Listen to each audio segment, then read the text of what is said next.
Hello friends. आज हम लोग पढ़ेंगे डीएनए ट्रांसक्रिप्शन। डीएनए ट्रांसक्रिप्शन क्या होता है? इसमें मैसेंजर आरएनए का सिंथेसिस होता है। डीएनए से जब एमआरएनए बनता है, इस प्रोसेस को बोलते हैं transcription. So what is transcription? Transcription is the process of making an RNA copy of a gene's DNA sequence. This copy is called messenger RNA, mRNA. carries the genes protein information encoded in DNA. देखिए यहाँ पे DNA है। DNA से जो DNA बनता है उसको बोलते हैं रेप्लिकेशन. देखिए, DNA to DNA, it is known as replication.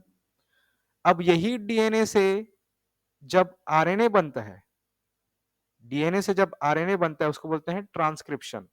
और इस एमआरएनए से जब प्रोटीन बनता है, प्रोटीन, इसको बोलते हैं ट्रांसलेशन. तो ओवरऑल हम देखेंगे कि यही डीएनए का जो सीक्वेंस है, इसके में ये जो प्रोटीन का जो अमीनो एसिड्स का सीक्वेंस है वो कोडेड है, मेमोराइज्ड है. यही पास हो रहा है डीएनए से डीएनए में रेप्लिकेशन, डीएनए से आरएनए में ट्रांसक्रिप्शन, डीए और यही आरएनए से प्रोटीन, इसको बोलते हैं ट्रांसलेशन. तो ये इसी को हम लोग एक टाइप से सेंट्रल डोग्मा भी बोलते हैं. Central dogma in the sense continuity, निरंतरता जो बनी हुई है, इसको सेंट्रल डोग्मा बोलते हैं. अब देखते हैं कि एंजाइम इन्वॉल्व इन ट्रांसक्रिप्शन. तो सबसे इंपॉर्टेंट एंजाइम है RNA polymerase. RNA polymerase enzyme most important for DNA transcription. ये बैक्टीरिया में है, जैसे प्रोकैरियोट्स में सिंगल आरएनए पॉलीमरेज रहता है. वही यूकैरियोटिक सेल्स में तीन टाइप के आरएनए पॉलीमरेज रहते हैं. RNA polymerase 1, 2 and 3.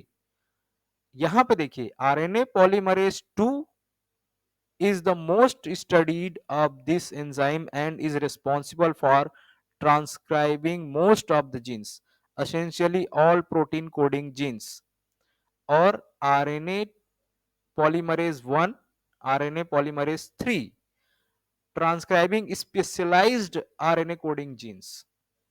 वहीं specifically RNA polymerase 1 transcribe the large ribosomal RNA precursor gene, whereas polymerase 3 transcribed tRNA genes and some small nuclear RNA genes and the 5S rRNA gene. The bacterial RNA polymerase core enzyme alone is capable of synthesizing RNA. It comprises two copies of alpha subunit and one each of beta and beta des and omega subunits. The two large subunits beta and beta des, ये large subunit होते हैं.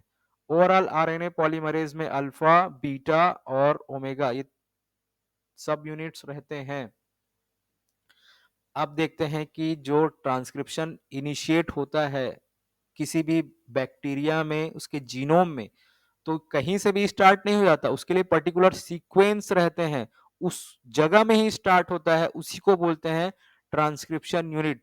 Transcription unit में क्या क्या होता है? एक promoter रहता है, promoter region, ribosome binding site रहता है, कोडिंग सीक्वेंस रहता है और टर्मिनेटर रीजन रहता है. तो यहाँ पे देखिए, जैसे कि ये सर्कुलर अगर किसी बैक्टीरिया का जीनोम है, डीएनए है, तो जो ब्लू कलर में जो दिख रहा है, ठीक है, ये एक्चुअली यहाँ पे ट्रांसक्रिप्शन यूनिट है. समझिए, यहाँ पे ट्रांसक्रिप्शन यूनिट हो रहा है. यहाँ पे अब देखेंगे कि ये ट्रांसक्रिप्शन में ये जो प्रमोटर रीजन है बैक्टीरिया में, इसका कॉन्फ़िगरेशन क्या रहता है. तो बैक्टीरियल प्रमोटर रीजन को देखते हैं. In addition of the initiation factor sigma converts core enzyme into the form that initiates only at promoters. The form of enzyme is called RNA polymerase holoenzyme. In case of E. coli, the predominant sigma factor is called sigma 70. Promoters recognized by polymerase containing sigma 70 will have the following structure. जो promoter reason है वही बताया था उसका reason, उसका जो configuration क्या है, 2 conjugate sequence of 6 nucleotides separated by a non-specific stretch of 17 to 19 nucleotides। देखिए यहाँ पे 6 बेस पेयर, यहाँ पे एक सीक्वेंस है, 6 बेस पेयर है, दूसरा सीक्वेंस है, दोनों के बीच 17 टू 19 बेस पेयर का सीक्वेंस और रहता है जो दोनों को सेपरेट किया रहता है। These two sequences are centered respectively at about 10 base pair and 35 base pair upstream of the site where RNA synthesis starts, thus called minus 35 and minus 10 regions or elements. The DNA nucleotide encoding the beginning of RNA chain is designed as +1। देखिए ये +1 जो reason है, यहां से actually synthesis start होता है, transcription start होता है। इसके पीछे -10 में 6 बेस पेयर का सीक्वेंस है पीछे की साइड, और उसी में फिर ये ऐड करने के बाद ये जो सीक्वेंस है -35 में हो जाएगा। तो एक्चुअली ये +1 का बोलने का मतलब यहाँ से ट्रांसक्रिप्शन स्टार्ट होता है। इधर के रीजन को माइनस में, बेस पेयर जो सीक्वेंस उसको माइनस में लिया जा रहा है, इधर जितना भी बनते जाएगा उसको प्लस में लिया जाएगा। Sigma factor mediates binding of polymerase to promoter. Sigma factor जैसे ही प्रमोटर रीजन में बाइंड करता है, ये सिग्मा फैक्टर के बाइंड करने के बाद ही आरएनए पॉलीमरेज आके वहां पे अपना फंक्शन स्टार्ट करता है। The sigma factor can be divided into 4 regions called sigma region 1 2 3 and 4। The region that recognize the 10 and -10 and -35 elements of the promoter are region 2 and 4 respectively. The extended -10 elements is recognized by alpha helix in region 3। अब देखते हैं transcription. एक बार promoter region में आके sigma factor ने bind कर लिया, तो वहां पे अब आरएनए पॉलीमरेज भी आ जाता है। अब देखते हैं to transcribe a gene, RNA polymerase proceeds through a series of well defined steps which are grouped into 3 phases. इसमें भी 3 फेसेस हैं जैसे कि रेप्लिकेशन में था। पहला फेस है इनिशिएशन, सेकंड है इलोंगेशन, थर्ड है टर्मिनेशन। इनिशिएशन में क्या होता है, a promoter is the sequence that initially binds the RNA polymerase. Once formed, a promoter polymerase complex undergoes structural changes required for initiation to proceed. Second, the DNA around the point where transcription will start unwinds, and these base pairs are disrupted, producing a bubble of single stranded DNA as in replication। यहाँ पे bubble formation होता है transcription के लिए। Transcription always occur in 5' to 3' direction. That is, the new ribonucleotide is added to the 3' end of the growing chain. The initiation step begin। अब देखते हैं initiation. यहाँ पे जैसे मैंने बताया था ये डीएनए है डबल स्ट्रैंडेड। यहाँ पे जब सिग्मा फैक्टर, ये एक्चुअली सिग्मा फैक्टर आके बाइंड करता है, बाइंड करने के बाद ये बबल फॉर्मेशन हो जाता है। Bubble formation in the sense, ये जो डीएनए स्ट्रैंड है और ये डीएनए स्ट्रैंड दोनों एक अलग हो जाते हैं, और जो डीएनए स्ट्रैंड ऊपर में है ये कोडिंग स्ट्रैंड है, और दूसरा जो है template strand. Actually template strand जो है वो यूज होता है आरएनए बनाने के लिए, ठीक है। अब binding of RNA polymerase and local unwinding of DNA, ये होता है इनिशिएशन में। सिग्मा फैक्टर आके पहले बाइंड करेगा, उसके बाद सिग्मा फैक्टर में ही आके आरएनए पॉलीमरेज आके बाइंड करेगा। समझ में आ रहा है। अब नेक्स्ट स्टेप में देखेंगे इलोंगेशन। इलोंगेशन में क्या होगा, यही जो आरएनए पॉलीमरेज है अब डीएनए के ही complementary single stranded RNA mRNA बनाना शुरू कर देता है। कहां से, न्यूक्लियोटाइड्स जो सेल में अवेलेबल है, स्मॉल फ्रेगमेंट्स न्यूक्लियोटाइड्स आके आके इसी में जुड़ते जाएंगे, और ये कंटिन्यूअस 5' to 3' डायरेक्शन में ये नया एमआरएनए बनाते जाएंगे, ठीक है। टर्मिनेशन में यहां पे जो रो फैक्टर है आके बाइंड करता है और टर्मिनेट करता है। अभी डिटेल्स देखते हैं, इलोंगेशन देखते हैं अभी पहले। इलोंगेशन में क्या होता है, once the RNA polymerase has synthesized a short stretch of RNA approximately 10 bases it shifts into the elongation phase. This transition requires further conformational change in polymerase that lead to the grip of template more firmly. During elongation, the enzyme perform an impressive range of tasks in addition to the catalysis of RNA synthesis. क्या काम है? It unwinds the DNA in front and reanneals it behind. It dissociates the growing RNA chain from the template as it moves along, and it performs the proofreading functions. अब जो last step है ये termination है. Once the polymerase has transcribed the length of the gene, it must stop and release the RNA product. This step is called termination.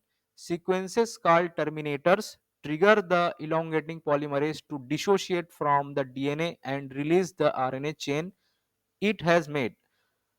In bacteria, terminators come in two types. पहला है rho independent, इसको बोलते हैं intrinsic termination. Second है रो dependent. रो एक protein का नाम है, तो जिसमें प्रोटीन इन्वॉल्व नहीं होता वो इंडिपेंडेंट है, उसको इंट्रिंसिक बोलते हैं. और जिसमें रो प्रोटीन इन्वॉल्व होता है वो रो डिपेंडेंट है.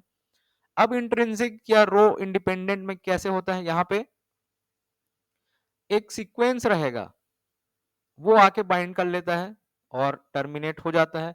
रो डिपेंडेंट में रो प्रोटीन ही आके बाइंड कर लेता है और hair pin like structure form कर देता है, जिससे सिग्नल मिलता है कि वी हैव टू स्टॉप. उसको बोलते हैं टर्मिनेशन. अभी डिटेल में देखते हैं दोनों को. तो फर्स्ट है रो इंडिपेंडेंट टर्मिनेटर्स और intrinsic terminators. Rho independent terminators और intrinsic terminators consist of two sequence elements, a short inverted repeats of about 20 nucleotides followed by a stretch of about 8 A and T base pairs. These elements do not affect the polymerase until they have been transcribed. That is, they function in a RNA rather than on the DNA.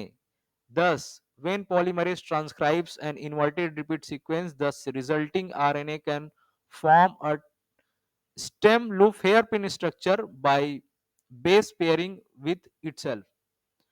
The hairpin is believed to cause termination by disrupting the elongation complex. अब second जो type है वो रो dependent, जहां पे रो protein involve रहता है. The row dependent terminators lack the sequence of repeated A residues in the template strand but usually include CA rich sequence called RUT. इसको बोलते हैं row utilization element. The row protein, ring shaped protein with six identical subunits associates with the RNA at specific binding sites and migrate in the 5' to 3' direction until it reaches the transcription complex that is paused at the termination site. Here it contributes to the release of RNA transcript. The row protein has an ATP dependent RNA DNA helicase activity that promotes translocation of the protein along the RNA. Proof reading functions of RNA polymerase. Proof reading क्या होता है? अगर transcription हुआ है DNA से RNA जब बना, mRNA बना, तो उसमें कहीं किसी न्यूक्लियोटाइड बेस में गलती तो नहीं हो गई है. उस गलती को सुधारने के लिए जो आरएनए पॉलीमरेज एक बार फिर से अपना काम करता है उसको बोलते हैं proof reading. RNA polymerase carries out two proof reading functions. First है pyrophosphorylatic editing. The enzyme uses its active site in the simple back reaction. It catalyzes the removal of an incorrectly inserted ribonucleotide by reincorporation of PPI. The enzyme can then incorporate another ribonucleotide in its place in the growing RNA chain. अगर कहीं पे ribonucleotide में गलती हो गया है तो उसको निकाला जाता है और नया राइबोन्यूक्लियोटाइड सही वाला है वो ऐड किया जाता है. सेकेंड है hydrolytic editing. Second proof reading mechanism in which the polymerase backtracks by one or more nucleotides and retrieves the RNA product, removing the error containing sequence. Hydrolytic editing is stimulated by Gre factor, which as well as enhancing hydrolytic editing function also serve as elongation stimulation factor. अब देखिए यहाँ पे transcription और replication दोनों में comparison किया गया है या सिमिलैरिटीज डिससिमिलैरिटीज जो भी हैं उसको यहाँ पे देखते हैं. Transcription is chemically and enzymatically very similar to DNA replication. Both involve enzymes that synthesize a new strand of nucleic acid complementary to a DNA template strand. दोनों के दोनों बोल रहे हैं कि कॉम्प्लीमेंट्री स्ट्रेन बनाते हैं डीएनए के, ये सिमिलैरिटीज हैं. There are some important differences. अभी डिफरेंसेस देखते हैं. Most notably in case of transcription the new strand is made from ribonucleotides rather than deoxyribonucleotides. यहाँ पे बोल रहा है कि जब mRNA बनाते हैं तो राइबोन्यूक्लियोटाइड्स ऐड करते हैं, और जब रेप्लिकेशन में जब डीएनए टू डीएनए बनता है उसमें डीऑक्सीराइबोन्यूक्लियोटाइड्स ऐड किया जाता है. ये डिफरेंस है. RNA polymerase does not need a primer in transcription. Rather, it can initiate transcription de novo, afresh or from the beginning start कर सकता है.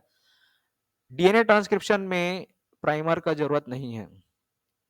The RNA product does not remain base paired to the template DNA strain. Rather, the enzyme displaces the growing chain only a few nucleotides behind where new ribonucleotides is added. This displacement is critical for the RNA to be translated to produce its main pro- protein product. Multiple RNA polymerase molecules can transcribe the same gene at the same time, and thus a cell can synthesize large number of transcript from a single gene in short time. Transcription, though accurate, is less accurate then replication. Transcription accuracy है, यहाँ पे proof reading भी होता है, लेकिन DNA replication ज्यादा accurate है, क्योंकि मैंने फर्स्ट स्लाइड में ही बताया था कि डीएनए से ही एमआरएनए बनेगा, एमआरएनए से प्रोटीन बनेगा. अगर उसी डीएनए में डीएनए से डीएनए बनने में ही गलती हो गया तो वो लास्ट तक रिपीट होता रहेगा, एमआरएनए भी गलत बनेगा, प्रोटीन भी गलत बनेगा. तो यहाँ पे जो रेप्लिकेशन है वो ज्यादा एक्यूरेट होता है. आई होप फ्रेंड्स ये वीडियो आप लोग के लिए अच्छा रहा हो, आपके लिए यूजफुल हो. तो थैंक यू फ्रेंड्स, सब्सक्राइब करें और कमेंट्स करें.